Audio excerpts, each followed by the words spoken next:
buka kamusnya orang Kristen, Pak. Ya, Saya akan membuka kamusnya orang Kristen, oke? Iya, nggak apa-apa, buka aja. Oke, kita buka. Oke ya, kita buka di sini. Waduh, ini hostnya dibilang jangan pakai akun ini kok, host. Alamak. Ya, Bang Andrian nih orangnya hebat, saya tahu.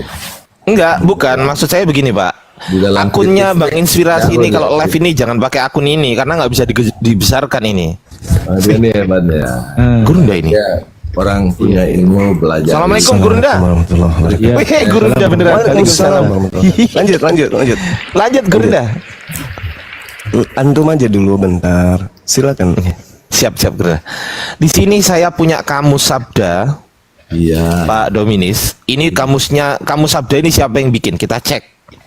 Di sini tertulis Yayasan Lembaga Sabda. Siapa Yayasan Lembaga Sabda ini? Kita cek. Nih ya, Yayasan Lembaga Sabda. Ternyata adalah Yayasan Lembaga Sabda adalah yayasan Kristen, Pak. Iya, benar.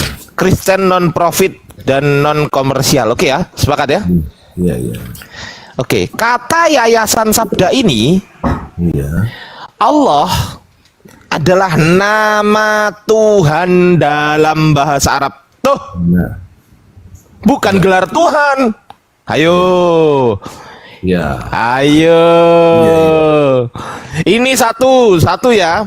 Satu kata orang Kristen. Kita ke Kristen orang Arab, Pak. Kita sekarang ke Kristen orang Arab, oke? Oke, kita ke Kristen orang Arab. Kita buka. Iya, sabar dulu, Pak. Kita sekarang ke Kristen orang Arab. Ya. Nih, ini Kristen orang Arab. Santo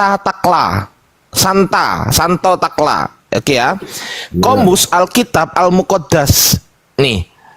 Kamus Alkitab Kristen nih. Ensiklopedia Kamus Alkitab Kristen nih. Di sini ada Allah. Katanya gimana? Hada ismu al-ilah. Khaliqul jami'il kainat. Aku translate ya. Gini aja. Ini aku translate ya, Pak. Ya, oke. Ini adalah nama Tuhan, Pak. Nama, Pak. Allah itu nama. Ini menurut kamus ensiklopedia orang Kristen. Nama, bukan gelar Tuhan. Tuh, saya sudah ada dua, Pak. Dua data. Saya tunjukkan yang terakhir datanya, Pak ya.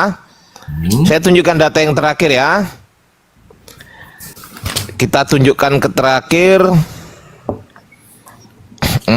Saya punya kamus. Ini. Saya punya kamus ini, Pak. Oxford English Dictionary. Oxford, Pak. Ya, oke. Allah adalah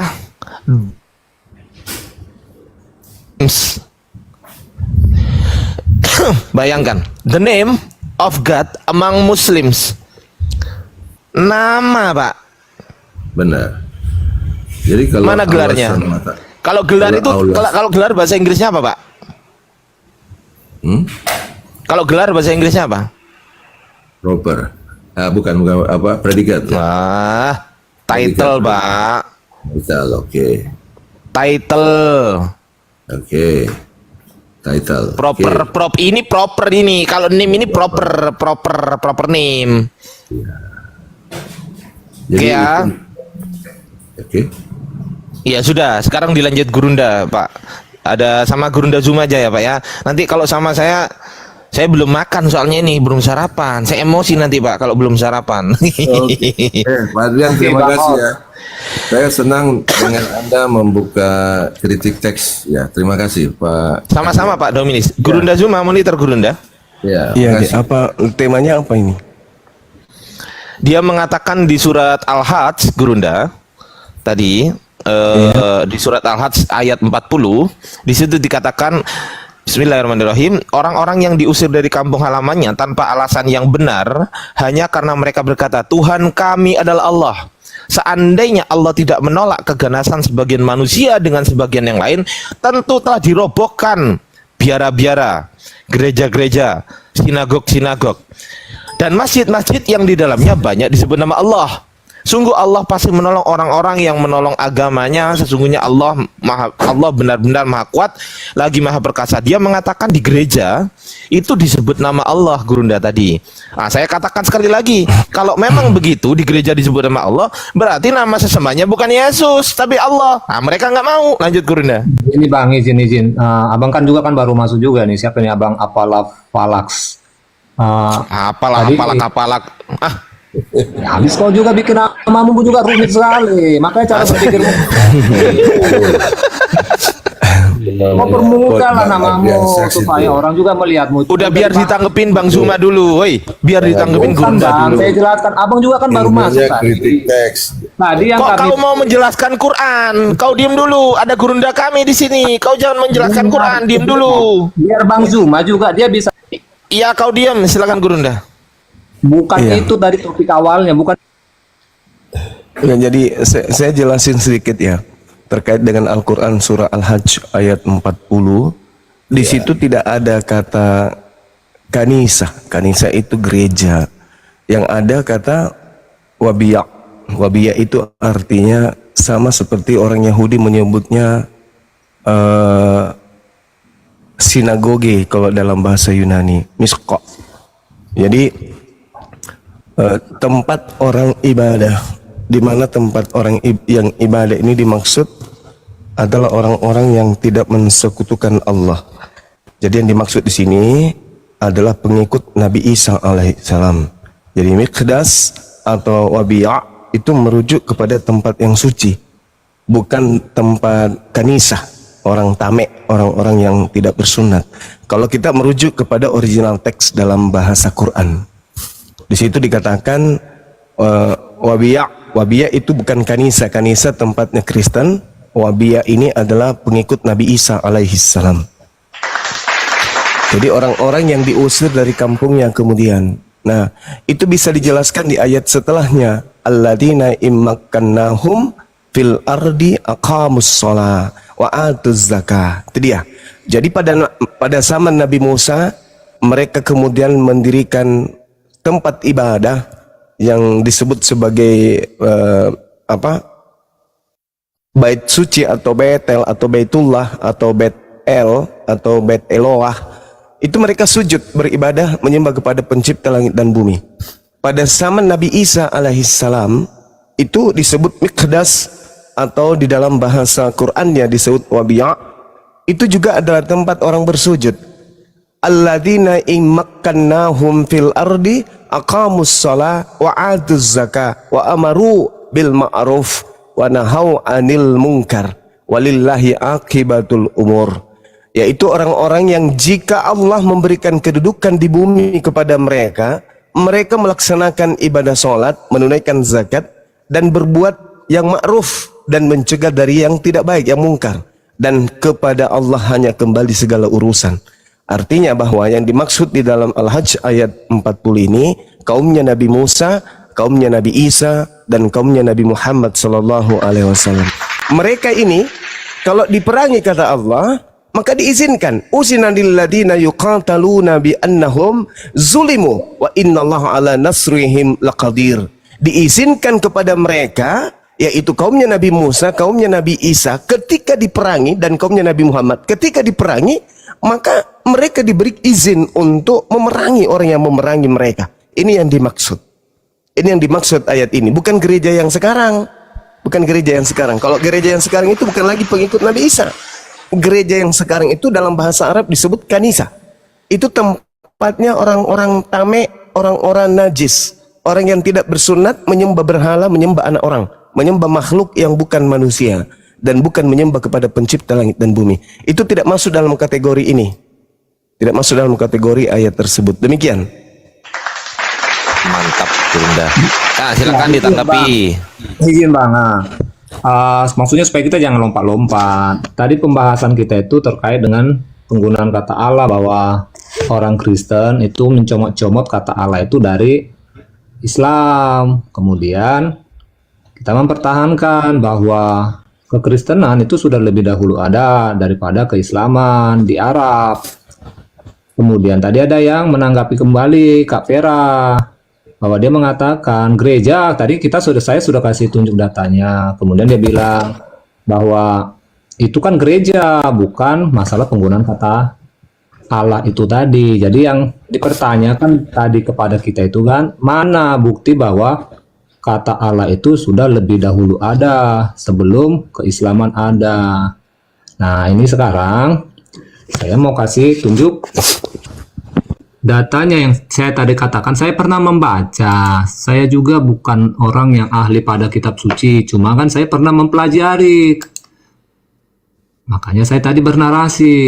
Ini siapa yang bisa tolong saya undang ke host, undang saya untuk on kamera. Saya nggak tahu nih kotak katik ini.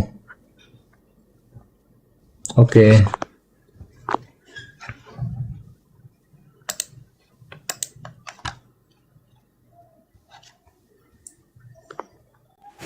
Maling kata Allah. Yo, Assalamualaikum apa? Guru Ida. Berarti Waalaikumsalam Nih, warahmatullahi katanya nih. wabarakatuh. Bisa diperbesar kah saya? berarti kita Nggak balik bisa, lagi ke komalnya emang begini komalnya. Ini komal Oke, saya baca nih ya ini. Ini saya ambil data dari Google. Nanti kita buka ayatnya nih.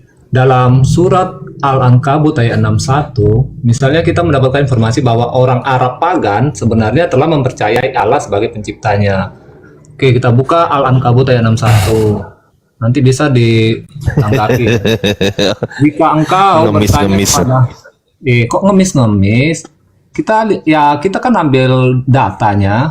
Iya, nggak apa-apa, Ya, silakan. memakai silakan. kitab suci kan, mau dari kitab suci manapun. Karena di Iya, sini kan silakan. penggunaan kata Allah kan ada dari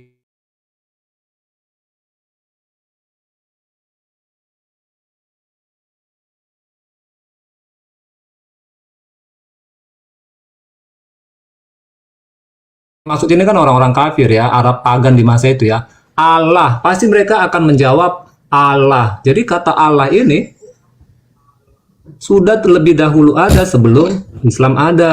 Kan seperti itu saya menyimpulkannya. Kemudian masuklah kekristenan di Arab. Kekristenan masuk di Arab. Siapapun yang awal mulanya dari luar Arab masuk, kemudian mereka kan terjemahkan kan kitab suci bahasa mereka itu dalam bahasa Arab. Disesuaikanlah kata sesembahan kepada Tuhan sesuai dengan pemahaman atau juga penggunaan kata yang ada di daerah itu atau di Arab. Jadi orang-orang Arab pagan sudah lebih dahulu menggunakan kata sesembahan itu adalah Allah. Sehingga orang-orang Kristen yang masuk di Arab untuk menyebarkan Injil, mereka pun juga menggunakan kata sesembahan yang disembah oleh Abraham, Ishak dan Yakub itu juga sebagai kata Allah, meskipun dalam original teksnya tidak digunakan kata itu. Seperti itu, Syukran, Bang. Ini sahabat. Putra Putra Ya, Fajar. Bang. Iya. Saya tanggapi ya. Silakan, Bang. Baik.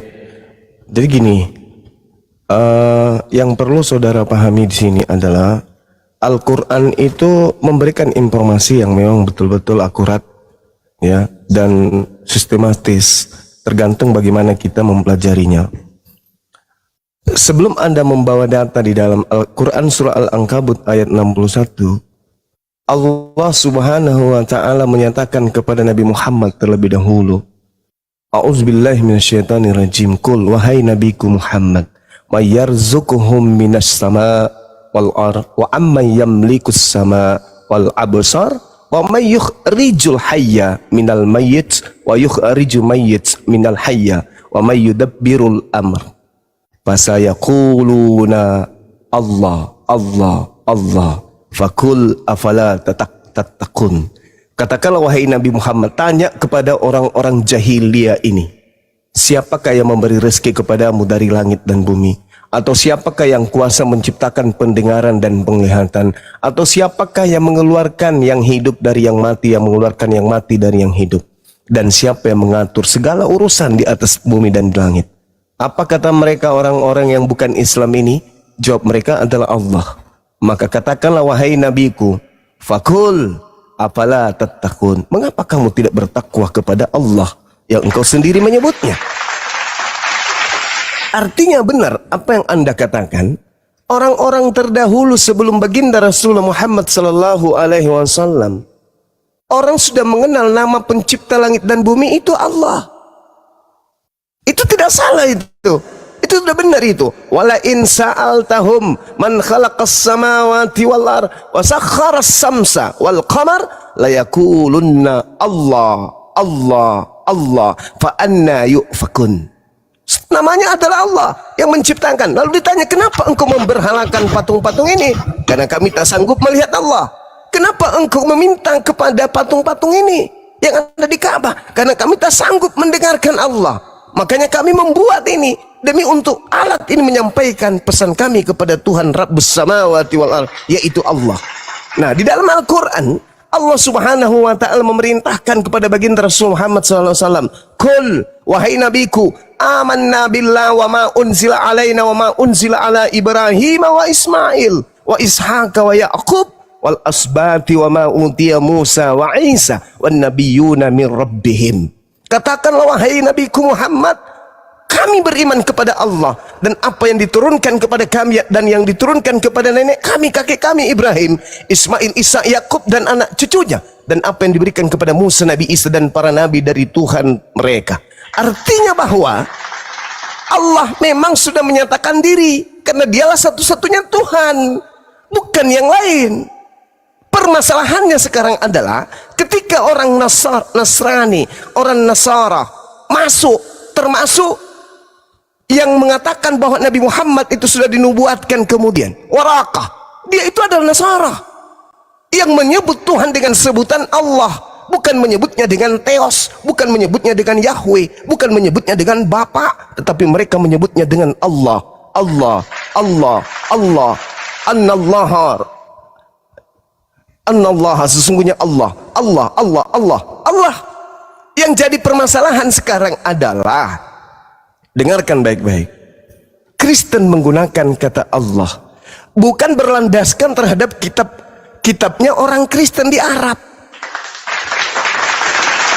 sehingga nama Tuhan yang adalah Allah di Arab oleh Kristen Arab Nasara pada zaman itu, ketika didudukkan dengan kitabnya orang Kristen di Indonesia sudah nggak nyambung.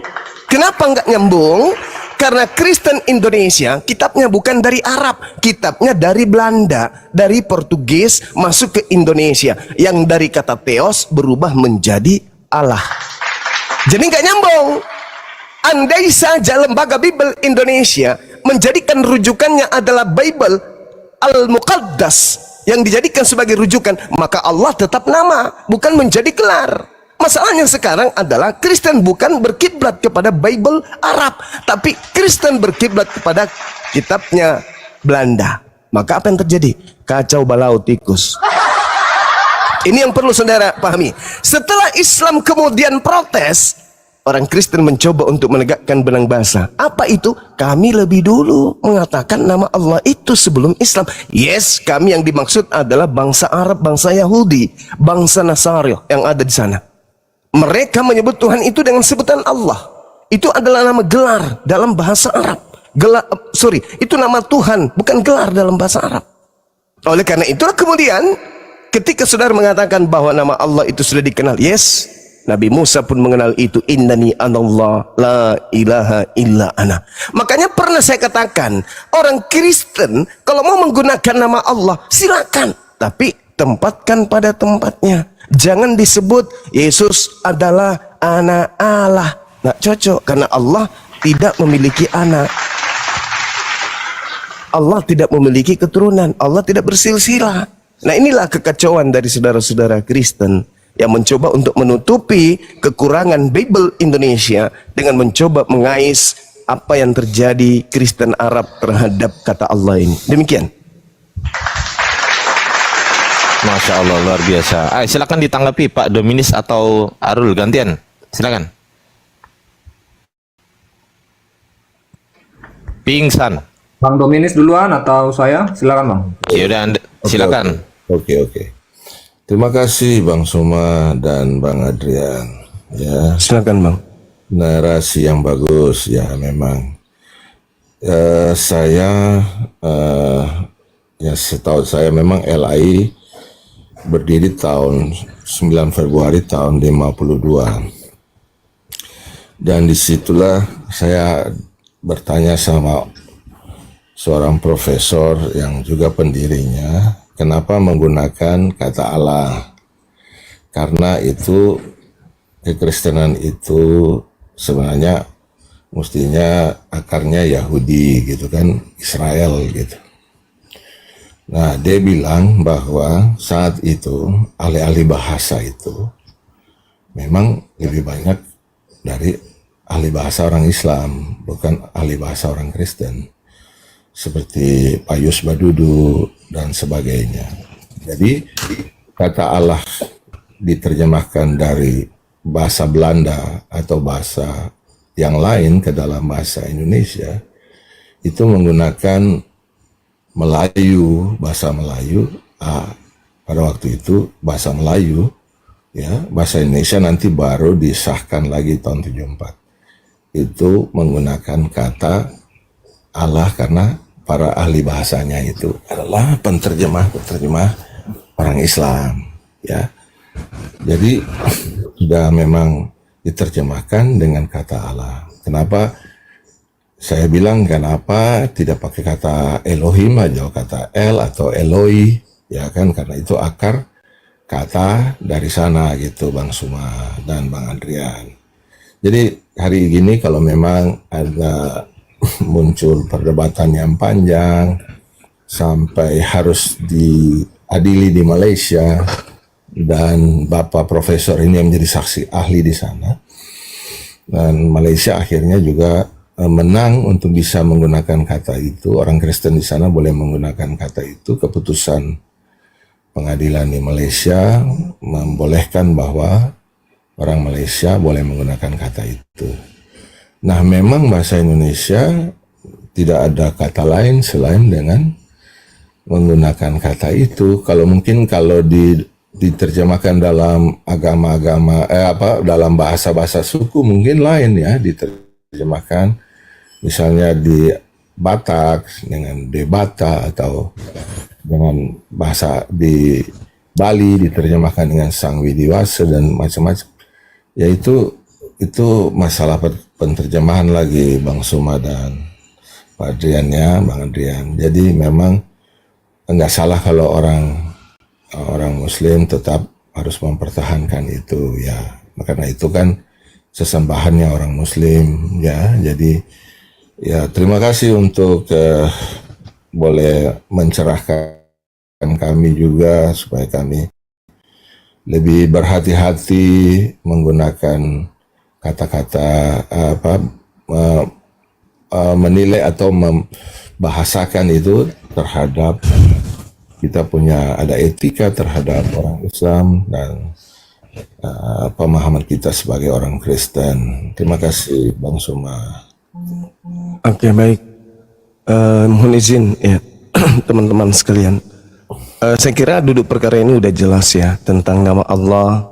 Saudara kita dari Kristen juga udah sadar itu, udah mengetahui. Nah sekarang yang ingin saya sikapi nih sebagai bahan edukasi kita pada siang hari ini, pagi hari ini, terkait dengan pengakuan saudara kita Dominas yang mengatakan bahwa akar Kristen itu dari Yahudi. Kalau kita berbicara mengenai konsep, maka akar Kristen itu dari Turki, bukan dari Yerusalem, bukan dari Palestina, tetapi dari Turki, Antioquia. Itu secara konsep. Tapi kalau berbicara berdasarkan bahan, maka memang betul bahannya berakar dari Yudaism. Tapi konsepnya itu tidak berasal dari Yudaism. Tolak ukurnya apa? Yudaism tidak mengenal Tuhan punya anak, beranak, turun ke bumi, mati, dibunuh manusia, Tuhan 3 pribadi, ibadah minggu, menghalalkan semua makanan yang binatang yang diharamkan, tidak bersunat, dan kemudian merasulkan Paulus dan teman-temannya, dan yang terakhir mengkitabkan yang Kristen sebut perjanjian baru.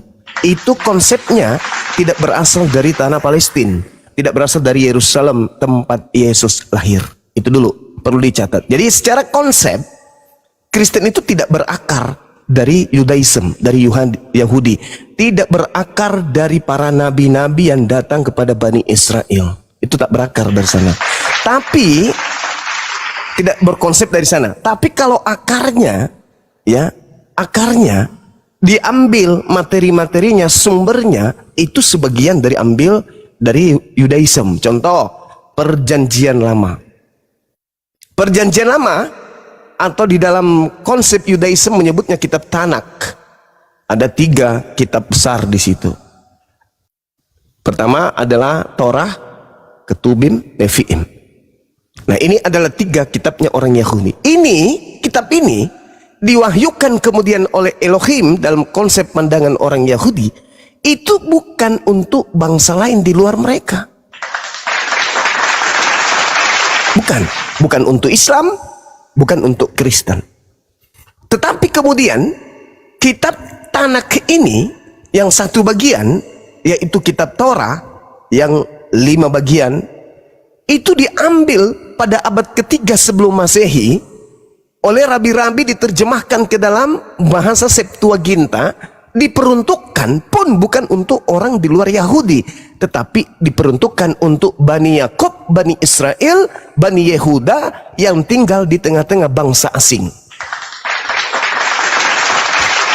Lalu kemudian berjalannya waktu, Septuaginta dijadikan sebagai kitab oleh orang-orang Katolik. Pada abad keempat resmi kemudian terjemahan Septuaginta ini itu diambil, direvisi, diedit, dicocok-cocokkan dengan konsep Romawi secara leluhur dan dicocokkan dengan Bible Perjanjian Baru. Satu klop dia. Jadi Septuaginta yang dipakai oleh orang Kristen hari ini menjadi bahasa Indonesia itu bukan lagi terjemahan dari kitab Tanak.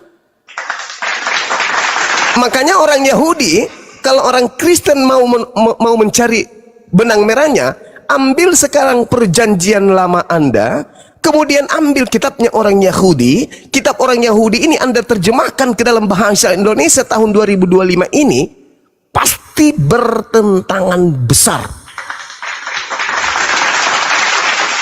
Karena dasar pijakan Perjanjian Lamanya Indonesia itu bukan dari kitab Tanak, tapi dari kitab Septuaginta ke bahasa Yunani, Septuaginta, bahasa Greek, kemudian bahasa Belanda, itu singkatnya, lalu Belanda ke Indonesia. Bukan dari kitabnya Yahudi. Makanya orang Yahudi tidak pernah mengakui Perjanjian Lama itu adalah kitab Taurat atau kitab Tanak.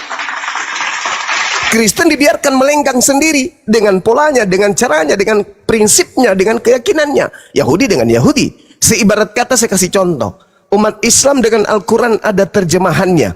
Kemudian di luar Islam ada orang mengambil terjemahan Al-Quran, mengedit, merevisi, lalu menjadikan terjemahan Al-Quran yang mereka ambil itu menjadi sebuah kitab.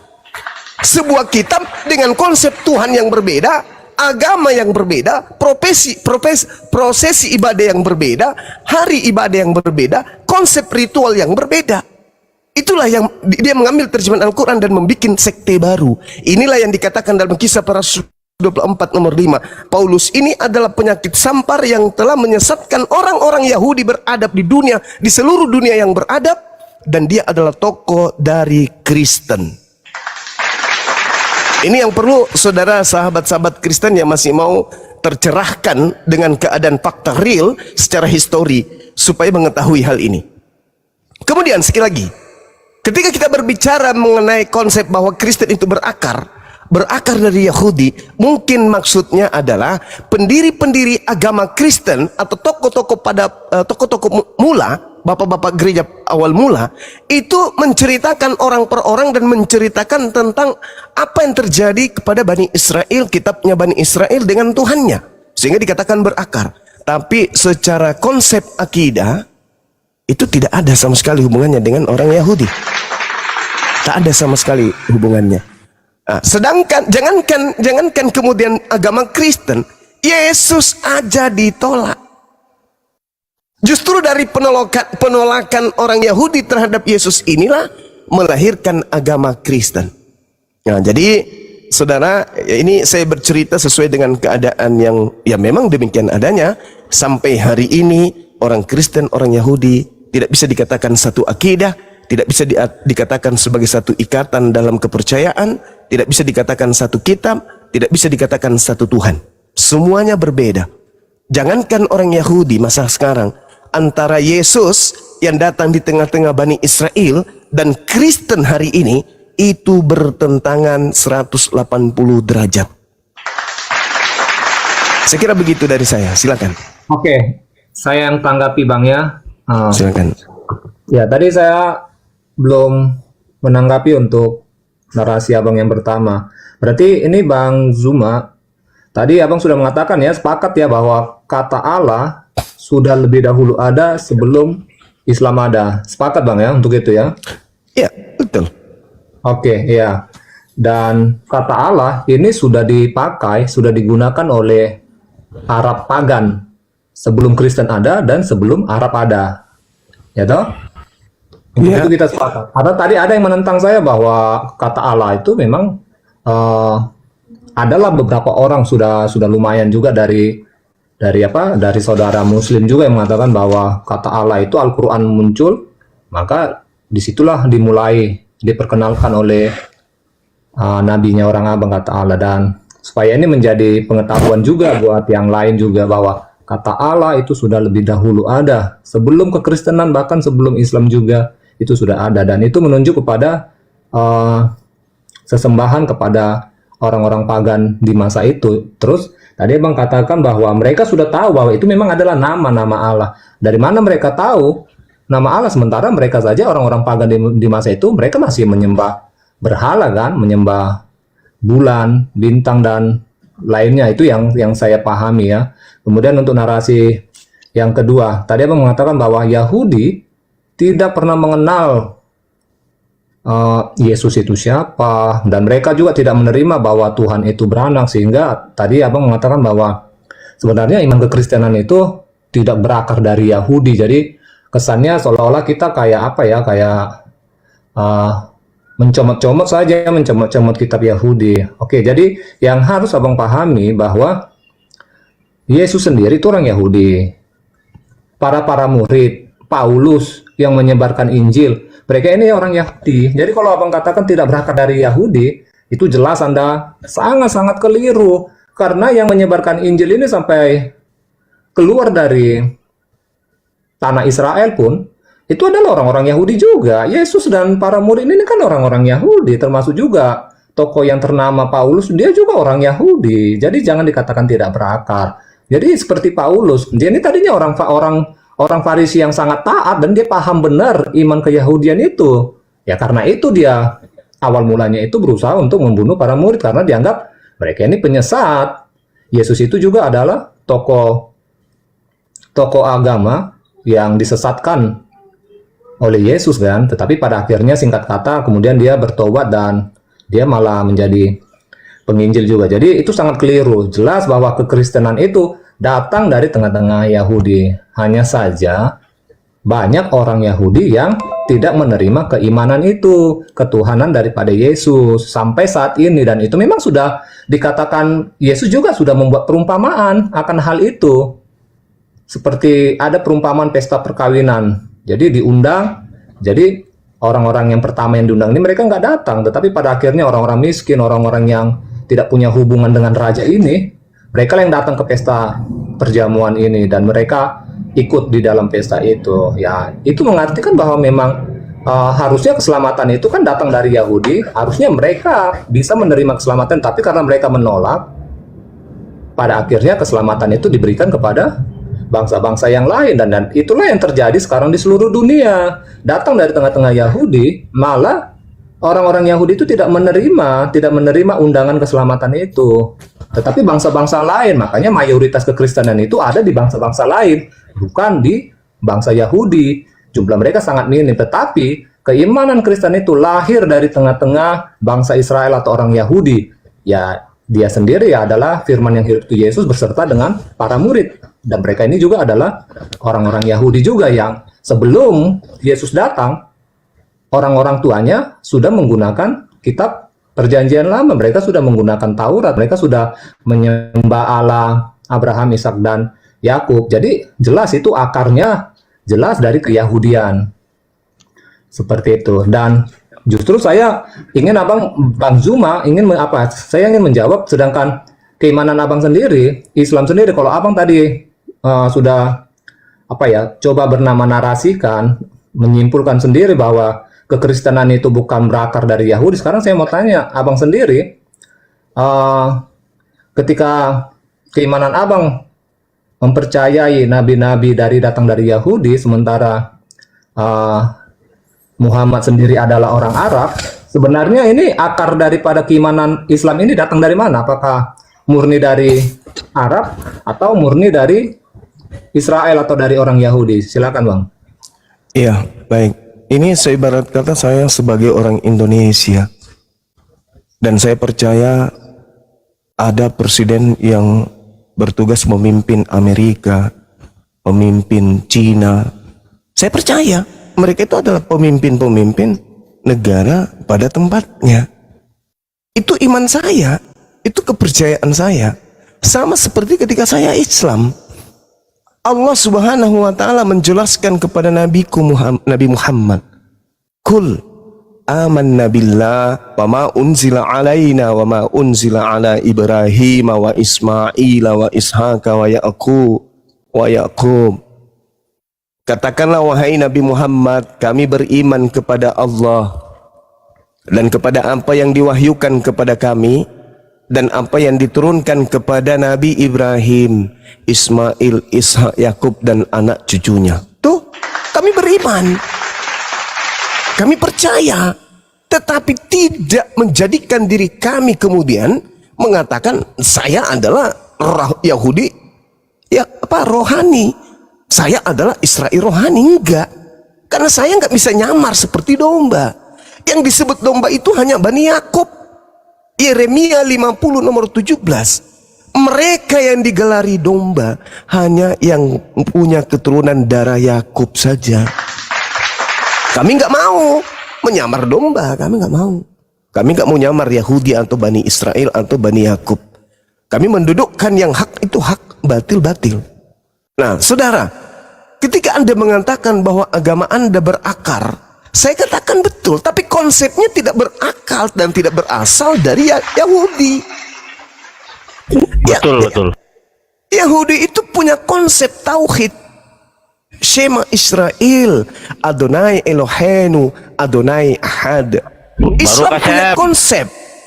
Kul huwallahu ahad. Kami punya konsep. Sedangkan kalian punya konsep. 1 Yohanes 5 nomor 7, ada 3 yang bersaksi di langit, Bapa, Firman, dan Roh. Berbeda kita. Makanya saya katakan, mungkin kalian itu mengatakan berakar dari akar konsepnya, akarnya Kristen itu dari Yahudi, mungkin. Tetapi konsepnya bukan dari Yahudi. Saya katakan tadi di Antioquia, Turki, pertama kali konsep kekristenan itu dibangun. Tak ada orang Yahudi menyembah 3 pribadi Tuhan, karena Tuhan itu cuma memiliki satu hakikat, tidak berbilang, tidak terbagi, dan seterusnya. Sama seperti kami umat Islam. Makanya di Islam itu diajarkan amanna billah wa ma unzila alaina wa ma unzila ala Ibrahim wa Ismail wa Ishaka wa Yaqub wal asbati wa ma utiya Musa. Jadi kami tidak beriman kepada hal yang di luar daripada konsep itu. Kami hanya beriman, tapi prosesi cara ibadah kami tidak sama seperti mereka. Tapi Tuhan yang kami sembah adalah Tuhan yang sama mereka sembah. Amin. Berbeda dengan saudara Kristen. Kristen itu konsepnya berbeda, namun akarnya bolehlah kita katakan dari Yudaism. Kenapa dari Yudaism? Karena mengambil terjemahan kitab Tanakh, kemudian menceritakan tentang Nabi Musa, menceritakan tentang Nabi Daud, Salomo. Bisa kita jadikan sebagai akar. Tapi ingat, Bung, celakanya itu di mana? Ketika Yesus berpesan kepada Bani Israel, hati-hatilah kepada serigala yang nyamar domba. Nah, ini yang harus Anda waspadai. Kata Yesus, waspadalah kepada penyesat yang datang kepadamu dengan memakai nama Yesus dan berkata, akulah Yesus. Waktunya sudah dekat dan dia akan menyesatkan banyak orang. Ini yang harus Anda waspadai. Ternyata ada Yesus palsu yang berakar dari ajaran Yudaism yang mengajarkan kemudian manusia untuk mempertuhankan dirinya. Di mana itu? Ketika dia keluar dari kubur, dia membisikkan orang-orang pilihan dengan berkata, kepadaku telah diberi kuasa di dunia, pergilah, jadikanlah seluruh bangsa menjadi pengikutku. Itu bukan lagi Yudaism, tapi itu adalah makhluk yang keluar dari kubur yang menginginkan dirinya disembah sama seperti Tuhan yang ada di langit. Demikian. Silakan mungkin dari Akhi Billy, ada yang ingin disampaikan dalam hal ini sebelum dialihkan ke saudara Kristen. Silakan Akhi. Beliau ini adalah dari Yudaism ya, teman-teman. Iya, halo, salam. Kebetulan saya lagi di sekolahan, jadi nggak apa-apa lah, kembali nunggu. Jadi tokoh di balik kekristenan ini bukan Yesus, tapi Paulus sebenarnya. Tapi Paulus yang menyatakan dirinya adalah murid Rabban Gamaliel disangka oleh sejarah bahwa Rabi Gamaliel tahun 80 setelah gurunya Rabi Yohanan bin Zakkai mangkat, meninggal, dia gantinya. Ngapain dia? Dia mengabarkan oral Torah dalam bentuk Mishnah kepada orang-orang Yahudi yang ada di pembuangan. Nah, di waktu yang sama Paulus juga sama mengajarkan ajaran yang baru di sinagog orang-orang Yahudi. Orang-orang Yahudi yang mendengar itu mereka berpikir, dari mana nih ajaran? Tidak ada di dalam Taurat. Tuhan tidak pernah mengajarkan hal demikian. Maka Paulus dan kroni-kroninya, ya, para misionaris itu dikeluarkan dari keanggotaan Yahudi. Memang kekristenan itu lahir dari rahim Yahudi. Memang. Kenapa mereka dikeluarkan? Karena mereka percaya bahwa Yeshua itu Mesias. Kenapa demikian? Karena pada waktu itu orang Yahudi memerlukan seorang figur pahlawan yang membebaskan mereka dari jajahan Roma. Tapi nyatanya gagal. Tidak bisa dibebaskan, malah terbuang sampai dengan sekarang. Terus dibuatkan sebuah berkat kutuk yang dibacakan oleh orang Yahudi sehari 3 kali. Felamal shinim alte tikva fekol hamin kergayo fedu. Artinya apa? Kiranya nama mereka dihapus dari kitab kehidupan, kiranya mereka dihancurkan, kiranya mereka direndah serendah-rendahnya. Itu diberikan oleh seorang rabi yang besar pada zaman itu tahun 80, Rabi Yohanan bin Zakkai. Jadi memang Kristen itu lahir dari sebuah kemurtatan ya dari sekte Yahudi pada waktu itu. Memang demikian. Pada waktu itu mereka merindukan sosok sekali lagi pahlawan Mesias, tapi nyatanya gagal Mesias itu. Demikianlah teman-teman, lanjut.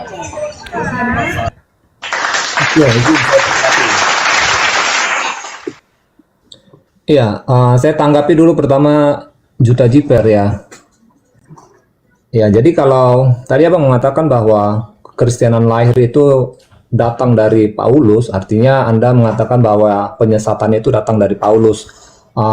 Oke, menurut saya kita diskusi itu memang kita harus bisa menerima ya setiap pernyataan orang dan kita coba gali kebenarannya.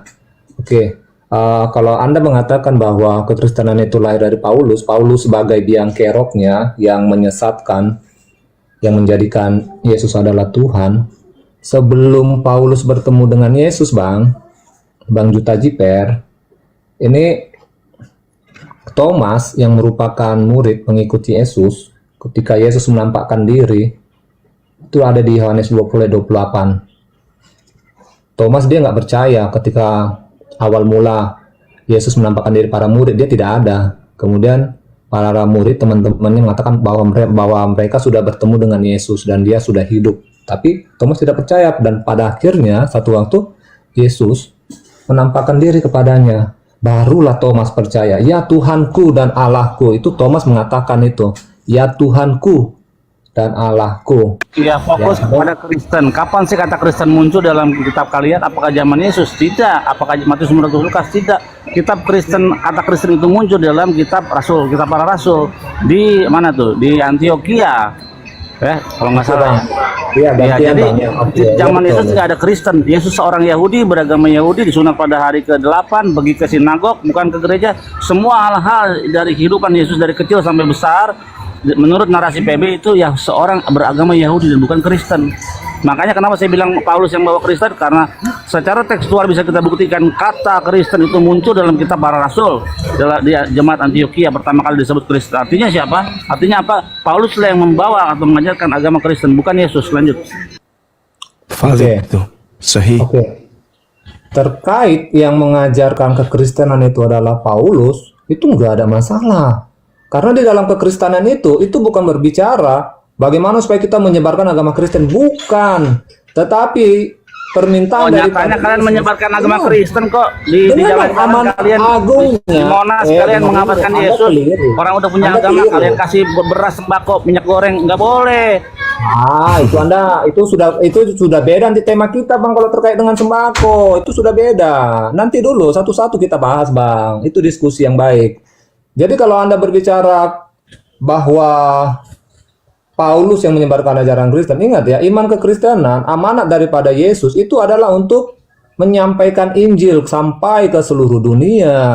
Hanya saja orang-orang di Antioquia memberikan nama komunitas ini loh, orang-orang yang membawa pengajaran daripada Yesus, itu disebutlah mereka ini sebagai Kristen. Kamu mau mengatakan kami Kristen kah, atau mau mengatakan domba Yesus atau apapun, itu nggak ada masalah buat kami. Karena esensi dari keimanan kami itu adalah percaya bahwa Allah firman-Nya itu sudah datang dalam rupa manusia, sudah menebus dosa-dosa manusia. Berimanlah kepada Yesus supaya kamu diselamatkan. Itu keimanan kami, bukan masalah penyebutan nama Kristen atau enggak. Kemudian tadi saya mau menanggapi Bang Zuma terkait narasi Abang tadi. Saya hanya mau menambahkan begini Bang. Tadi saya belum mendapatkan jawaban. Begini dulu. Sekali lagi saya tegaskan bahwa akar keimanan daripada pengikut daripada Yesus ini tuh jelas datang dari tengah-tengah orang Yahudi. Kemudian orang-orang Yahudi sekalipun. Iya, tapi kalian yang murtad. Kalian murtad karena kalian percaya Yesus sebagai Tuhan. Nggak boleh. Begini Bang, Abang nggak boleh mengklaim kita ini murtad atau diskusi keimanan nggak bisa seperti itu Bang. Abang nggak boleh mengatakan murtad, itu nggak bisa seperti itu. Sekarang Tuhanmu ya Yesus itu inkarnasi dari siapa? Inkarnasi dari Allah Israel atau bukan? Ini diskusi. Jangan dulu begitu. Kalau kamu bilang Yesus adalah inkarnasi dari Allah Israel, kamu blunder. Karena Allah Israel tidak pernah menjadi manusia. Tuhan bukan manusia. Nah, kalau kamu menganggap Allah Israel adalah inkarnasi daripada Yesus, kalian semua Kristen sedunia salah. Karena Allah Israel itu yang disembah Abraham, Ishak dan Yakub bukanlah manusia. Lois El Mekazev, Tuhan itu bukan manusia. Kamu kan bernarasi seperti itu kan karena kamu kan bagian daripada golongan-golongan orang Yahudi yang tidak menerima ketuhanan Yesus. Itu wajar-wajar saja, sah-sah saja. Iya, Tuhan Yesus ketuhanannya gimana diangkat? Gimana kapan dia menjadi Tuhan?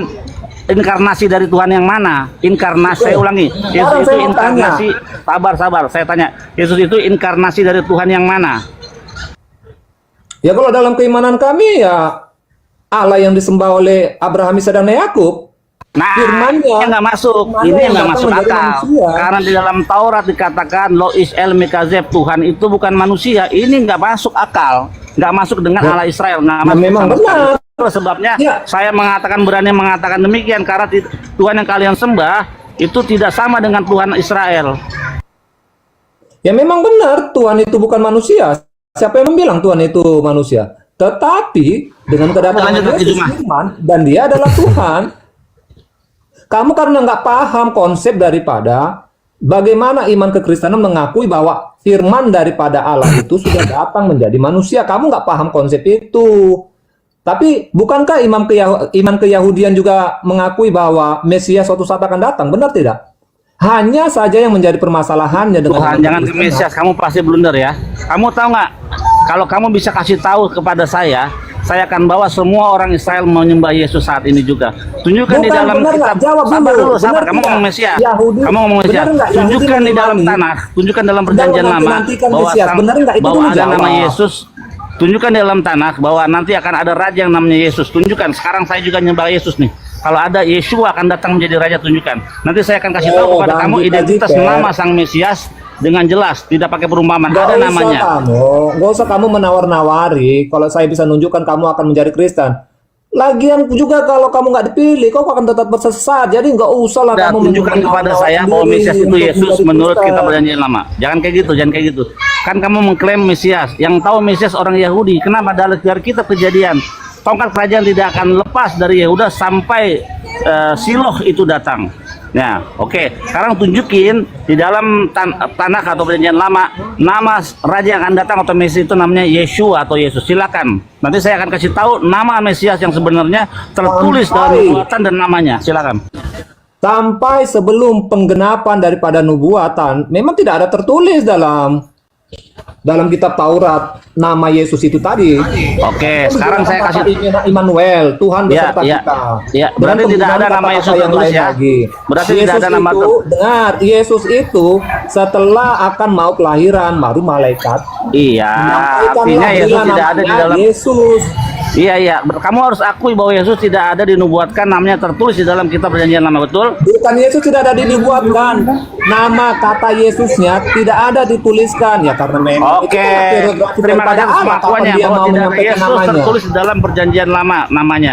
Sekarang saya akan kasih tahu kepada kamu sang Kamu Mesias, bertanya sang yang Raja tidak akan ada datang. tertulis kan? Gini bang, pertanyaanmu nggak ada faedahnya hanya karena kamu bertanya yang Oh, tidak ada tertulis. Kenapa saya bilang ada faedahnya? Saya akan kasih tahu kepada Tidak ada kamu langsung faedahnya yang dong. Kamu bertanya yang tidak ada akan tertulis. membuka matamu memahami kitab suci kami tentang nama sang Mesias, Raja yang akan datang, ditulis namanya. Fe Abdu Tasemeloekem, Fe David Malkem Asher Hakim Lahem. Pada akhir zaman artinya? nanti mereka Artinya akan apa? menyembah kepada Yahweh Tuhan mereka dan kepada Daud Raja mereka, Asher Hakim Lahem yang akan aku bangkitkan Namanya bagi siapa mereka. tadi bang? Buka Iya Yeremia namanya siapa? 39. Mesias yang akan datang namanya siapa? Buka Yeremia 30 ayat 9. Anda baca sekarang, coba. Oke, saya baca Oke, ya. kita diskusi ya. Nih, ini nama Dari sang tadi memang Mesias, diskusi, Raja Bang. yang akan datang. Iya, kamu saja jangan kepanasan. Dari tadi kita kan memang diskusi. Oh, kepanasan, nggak kepanasan. Coba. Loh, terus kenapa abang berkata kita ini diskusi? Ya, memang dari awal kita diskusi. Kenapa? Ya, memang diskusi supaya kamu fokus. Lah, kan memang Ya, dari tadi buka. diskusi. Ya, sabar, udah. Dengan narasi abang kita diskusi. Ya, berarti kita tarik Udah baca lagi, aja dulu. kan? Kira-kira Yeremia seperti itu. 30 ayat 9. Identitas sang Raja yang akan datang. Silakan. Apakah Yesus? Jangan bicara. Ya, ini nama ya yang abang bilang ya. Abang kan nggak terima. Iya, abang baca. abang Namanya ingin siapa sang beriman. Raja yang akan datang? Dengar, Silakan. abang kan ingin beriman. Harusnya ada kata Yesus tertulis pada nubuatan kan kira-kira seperti itu. Oke, sekarang makanya saya tanya. Kalian juga kan Ya. sedang menantikan Mesias. Siapa Iya, namanya? Iya, baca itu dulu. berapa tadi? Yeremia 30 ayat 9. Baca. Oke, Yeremia 30 ayat Yang keras. 9. Oke, saya baca ya. Mereka akan mengabdi kepada Tuhan Allah mereka dan kepada Daud raja mereka yang akan kubangkitkan bagi mereka. Mana namanya? Dor, namanya Daud. Sang Raja akan datang yang akan aku bangkitkan bagi mereka, bukan Yesus, tapi Daud Bang, nama sang nalarmu kemana? Saya baca sekali lagi ya. Silakan, sudah, saya sudah kelar. Anda Perbaiki dulu telingamu, sudah finish dengar, dengar. bahwa Saya baca, Mesias dengar. Raja Mereka itu bukan akan Yesus, mengabdi tapi kepada Daud. Tuhan. Saya sudah finish. Saya baca lagi ya. Mereka akan mengabdi kepada Tuhan Allah mereka, koma ya, dan kepada Daud raja mereka yang akan kubangkitkan bagi. Di mana di situ ada tertulis Mesias akan datang yang bernama siapa namanya? Tidak ada tertulis. Kamu ngawur kamu. Oke. Sekolah lagi kok, Bang. Sekolah lagi, Bang. Mesias itu raja bukan? Jamret. Mesias itu raja bukan? Jamret. Konteks raja bagaimana dulu sekarang? Iya. Ya jawab dulu. Mesias raja Raja bukan? itu kan penggunaan kata kan yang ada di dunia. Iya, ini, ya. jawab Sekarang dulu. raja yang mana? Raja Jamret. surga atau raja di dunia? Kalau kita mengenal kata raja itu adalah raja yang ada di dunia nih. Ada kerajaannya, ada pasukannya, Iya, ada Yesus pengurusnya, pernah jadi raja nggak di ada dunia ini? dayang-dayangnya. Raja mana Iya. yang Anda paham? Iya, yang Anda Yesus pernah maksud? jadi raja nggak di dunia ini? Bagaimana? Yesus pernah jadi raja nggak di dunia ini?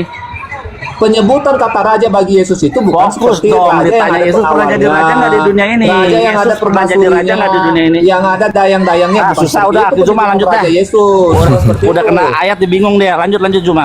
Raja yang dimaksud di dalam Alkitab yang disematkan kepada Yesus itu adalah sebagai penguasa langit dan bumi, pencipta bumi dan surga. Seperti itu yang dimaksud raja sebagai penguasa. Kamu banyak belajar lagi lah. Siapa namamu? Bang Tri Juta Jiper. Maaf, ya. Ya, jadi saya kembalikan kepada tema ya. Jadi ketika Anda mengatakan bahwa agama Anda itu berakar dari Yahudi, akarnya, saya kan udah mengatakan tadi, akarnya ya bisa tapi konsepnya bukan dari Yahudi. Konsep agamanya, akarnya iya. Saya kasih data ya.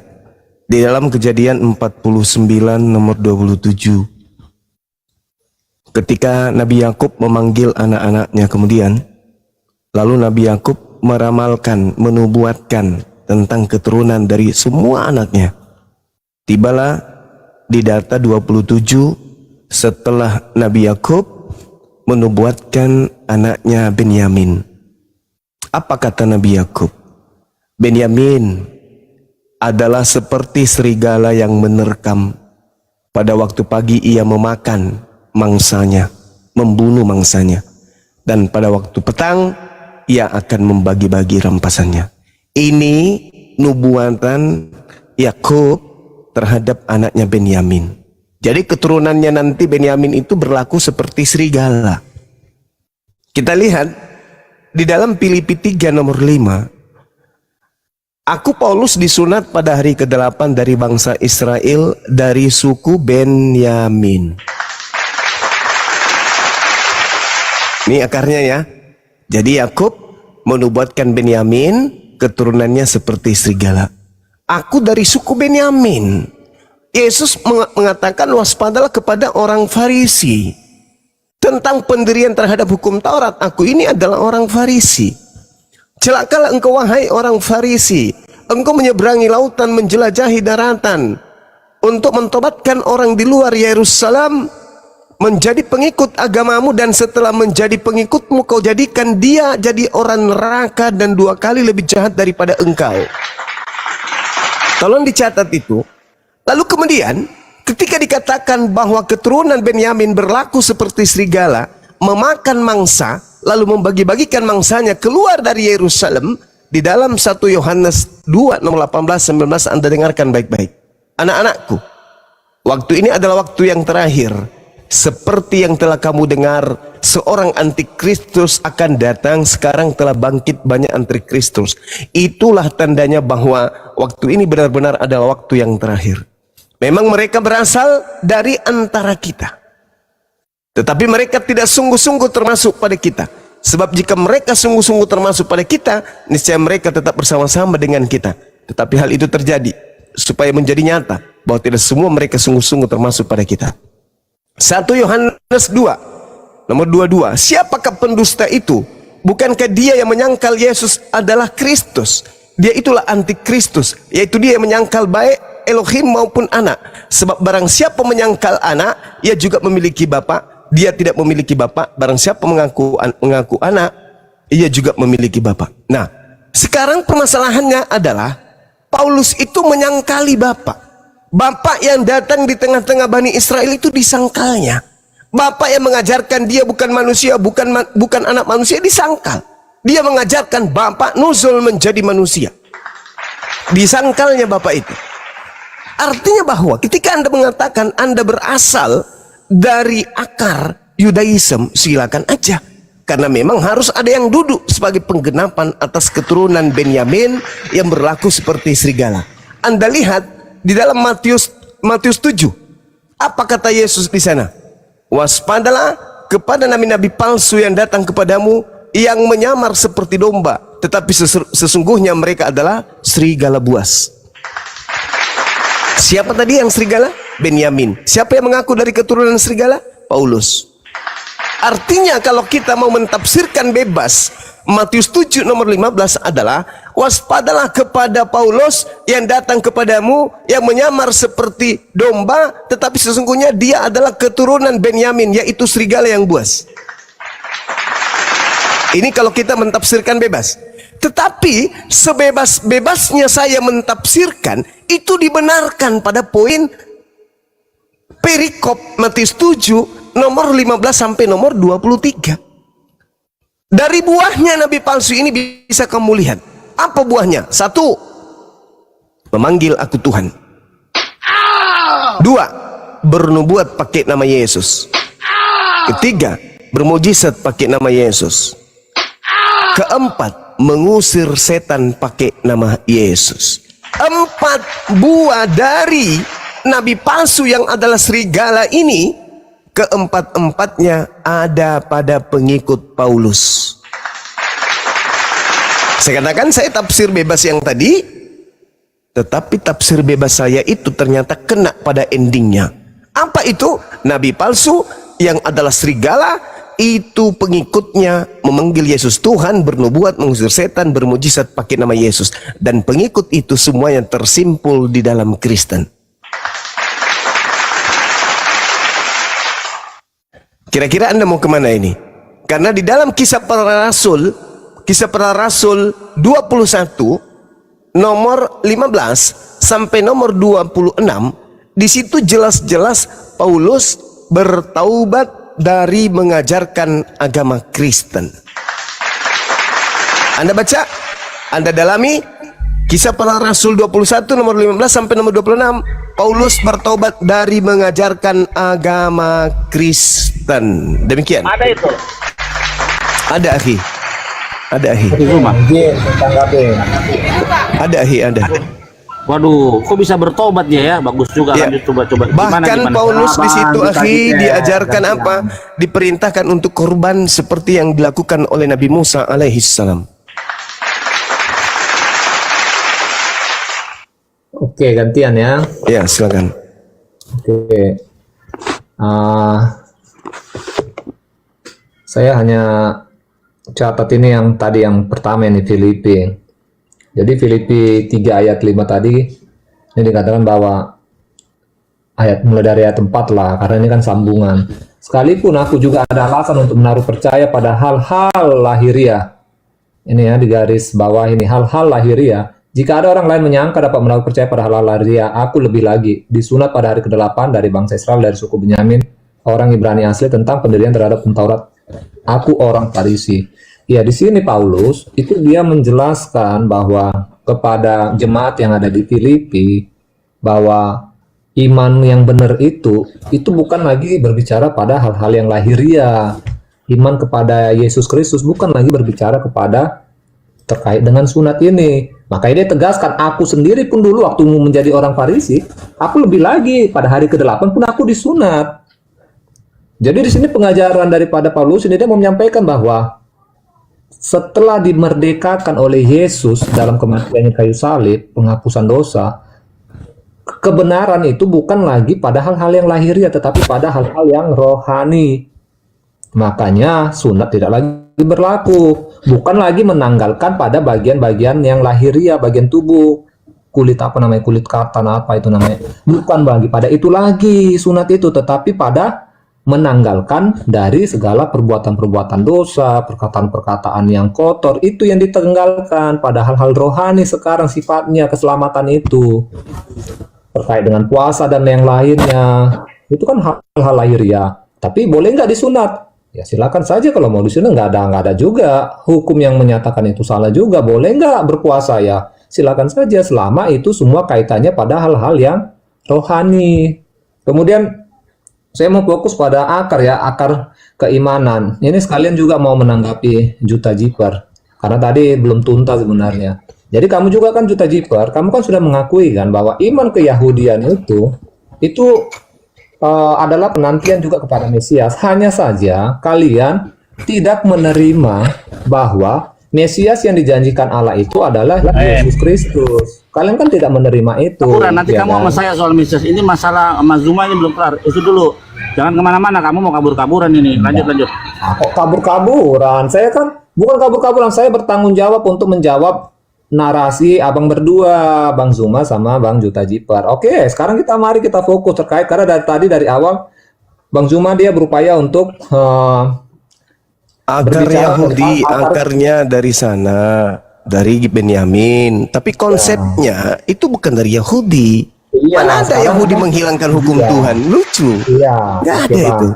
Ya, berarti abang kan sudah mengakui ya. Tadi narasi abang narasi pertama kali abang masuk, abang menolak bahwa keimanan Kristen itu tidak berakar dari Yahudi. Sekarang abang menerima ya, akarnya iya, tetapi konsepnya yang tidak. Itu terserah bagaimana kita untuk memahami iman kekristenan itu ya, apakah konsepnya juga dari Yahudi atau tidak. Tetapi kalau menurut aku konsepnya ya jelas, karena konsep Mesias itu juga ada pada Yahudi dan memang itu datang dari Yahudi. Hanya saja mereka percaya bahwa Mesias itu belum datang. Letaknya di situ yang menjadi permasalahan iman Kristen dengan Yahudi. Kekristenan mengakui Mesias itu sudah datang di dalam Yesus, tetapi Yahudi belum mengakui untuk itu. Karena apa? Ciri-cirinya Mesias itu yang bagi mereka itu bahwa yang datang itu nanti akan adalah seorang raja.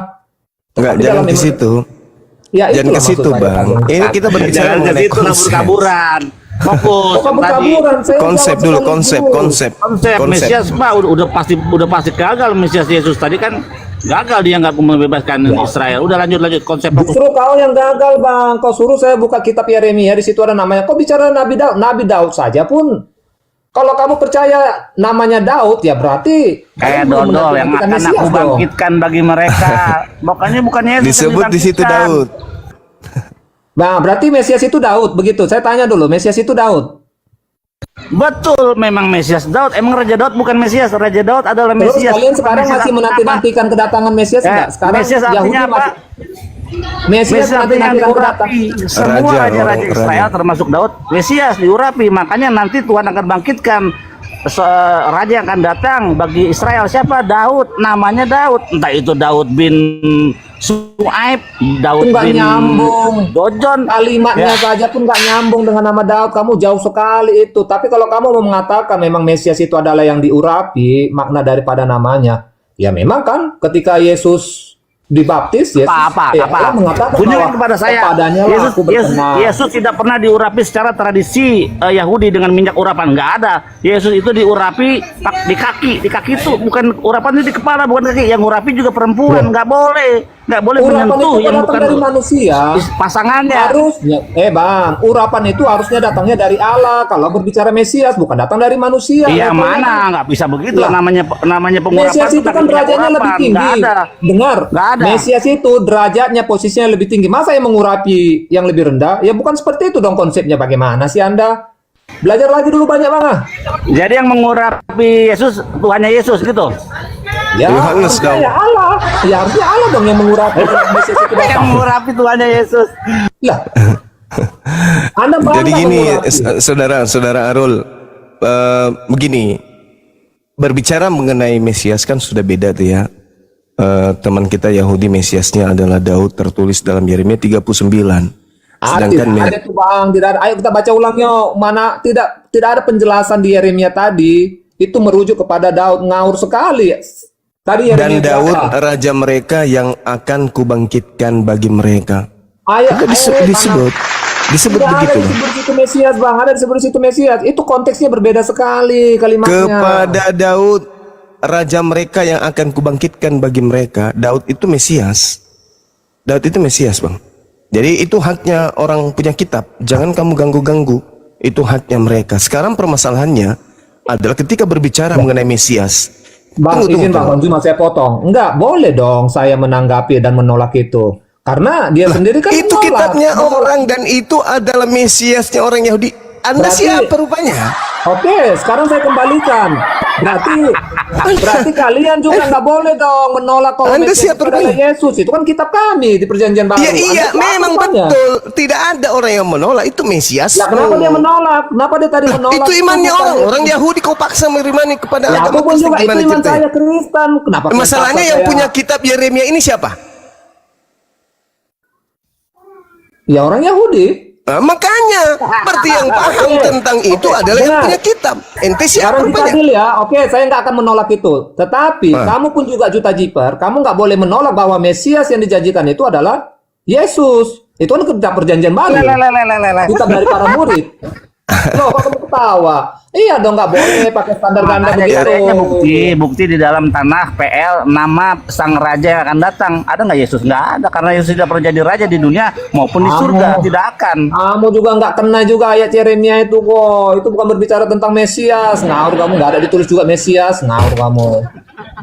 Mimpi apa kamu sampai bawa-bawa Daud di Yeremia? Nggak nyambung. Terserah kamu mau menjadikan Lah Mesias itu Daud. imannya orang Tapi gimana nggak- dong? Iya. Lah Mana kan sih nggak ada orang kata Mesiasnya, kan nggak ada kata Mesiasnya. ini? Kecuali Daud kalau itu ada tertulis, Mesias. Daud inilah Daud Mesias itu yang bernama Daud. Nah itu baru. Ini nggak ada kata Mesias kok malah kamu cocok-cocokkan. Ya Itu namanya ilmu ampun. cocok-cocokan. Mesias itu apa dulu? Kutanya dulu. Mesias itu apa? Mesias kan yang dijanjikan kan sebagai juru Mazmur selamat. 1850, Mazmur 89 nomor 49 sampai 50, Mazmur 132 nomor 10 dan ayat 17 jelas disebut Daud sebagai Mesias. Nah, sekarang kamu mau apa? Itu kan dalam penafsiran kalian. Itu kan dalam Mantap, penafsiran Zuma. kalian. Aku mau jawab dulu. Itu jelas itu Mesias. Mesias yang diutus oleh Allah kepada Bani Israel. Itu dalilnya, pendukungnya Sama jelas. Zuma. Nah, sekarang permasalahannya adalah akar Kristen dari Yahudi, yaitu dari Benyamin, Paulus, keturunan Paulus, dari keturunan Benyamin Paulus, menurut Paulus ya.